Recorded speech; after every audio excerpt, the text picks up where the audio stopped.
But ma'am अगर आप ना हर इंसान जो बड़ा एक चीज़ हम देखें उसको कोई ना कोई एक चीज़ों को उसको हैंड ओवर कर देना चाहिए। लेट्स की कोई बड़ा आदमी है यूरोप में चला गया, उसको एक कहें कि भैया आप एक गांव गोद ले लो, एटलीस्ट दिखे कि कितना किए हो। हाँ। पर होता क्या है ना कि वो कुछ करता है तो पता भी नहीं चलता है। जैसे अजीम प्रेम जी इतना डोनेट करते हैं बट इतना डाइवर्स है कि किसी को ज़मीन पे दिखाई नहीं था। 22 करोड़ पर डे का टाटा फाउंडेशन कितना डोनेट करता है, लेकिन किसी को उतना ज़्यादा पता नहीं चलता है। बट ये लोग क्या है, इन्हें इनके अंदर पेशेंस है। ये जानते हैं कि कंट्री का अपलिफ्टमेंट थोड़ा धीमा होता है।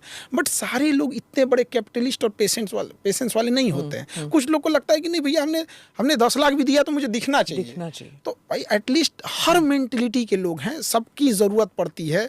कहीं किसी मकान को बनाने में बड़ी ईंट की ज़रूरत है तो रेत की भी ज़रूरत पड़ती है वहाँ पे। तो आप कोई चीज़ें ऐसे हैंड ओवर कर दो कि भाई अगर विदेश के हैं तो आप अपने यहाँ हॉस्पिटल में आप एक MRI मशीन डोनेट कर दो, ये कर दो। हाँ। जो कुछ हो यहाँ पे, बट उनके लिए कोई चैनल नहीं है उसके लिए। हाँ। और जो टैक्स पेयर हैं, जो इंडिया के बड़े टैक्स पेयर हैं, आप देखिएगा, आप ट्रेन में जाइएगा, रिजर्वेशन नहीं है तो आपको वहाँ एक सांसद कोटा मिलता है। हाँ। लेकिन अगर कोई बड़ा टैक्स पेयर है तो टैक्स पेयर का कोई कोटा नहीं है।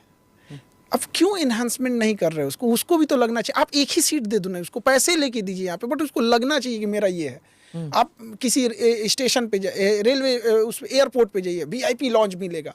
लेकिन जिसने टैक्स दिया, जिस टैक्स के पैसे से आज देश खड़ा है, उस टैक्स पेयर की एक लिमिट बना दीजिए कि देखिए ये अपर टैक्स वालों के लिए ये है वो। उससे भी तो अच्छा लगेगा भाई, हमने दिया है इतना। हमें कोई फौज में है तो उसको लगेगा कि हमने देखो भाई हमने देश के लिए दिया है। एक फौजियों के लिए अलग लॉन्च है एयरपोर्ट पे, तो हमको नहीं लगता है कि कोई कुछ नहीं है। तो एक फौजी के लिए हम एक छोटा सा लॉन बना के दे देंगे, क्या खत्म हो जाएगा उनके लिए।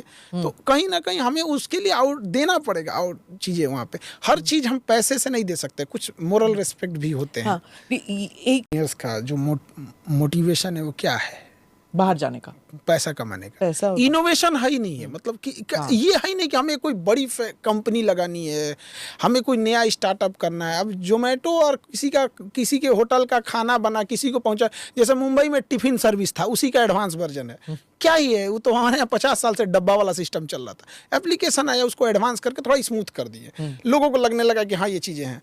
बट जब ये नहीं आएगा ये इनोवेशन तो कैसे होगा। चाइना में क्या हुआ, उसके उनको ये हमको पैक है कि उसमें भागदौड़ ज़्यादा है। फैक्ट्री में क्या है, एक जगह है, मेहनत दोनों में है, बट उसमें क्या है कि एक जगह रह के काम करना है। तो हमारे यहाँ जो इंजीनियर्स में है ना, ये माइंडसेट बनते जा रहा है। 20 लाख का पैकेज तो 1 करोड़ का पैकेज, 5 करोड़ का पैकेज। भैया इससे ज़्यादा पैकेज तुम, उससे अच्छा तुम बिजनेस कर लो। तो गलत ट्रैक पे जाए, कोई नया कुछ तो करें यहाँ पे। मतलब हम लोग साल में 1 दिन राखी बांधते हैं, चाइना 1 दिन के राखी के लिए राखी पहुँचा दे रहा है। 1 दिन के राखी के लिए। और चाइना में 3 टाइम खाना वो चॉपस्टिक से खाते हैं, 365 दिन। हमारे यहाँ का एक आदमी पहुंचा के दिखा दे, नहीं कर सकते। ये माइंडसेट का अंतर होता है वहाँ पे। ये होता है, मतलब कैसे भी उनके ना है, हमको कुछ भी बेचना है बेच देंगे यहाँ पर। उनका